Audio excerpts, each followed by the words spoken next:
அனைவருக்கும் வணக்கம். இன்று ஒரு சட்ட தகவல். இன்றைய தகவலில் வாதி புரோநோட்டின் மூலம் பிரதிவாதி மீது ஒரு உரிமையல் வழக்கு தாக்கல் செய்கிறார்.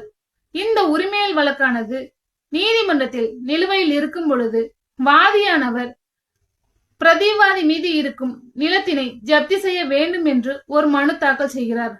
இந்த மனு விசாரணைக்கு வரும் பொழுது பிரதிவாதியானவர் அந்த நிலத்தினை மூன்றாம் நபருக்கு விற்றுவிடுகிறார்.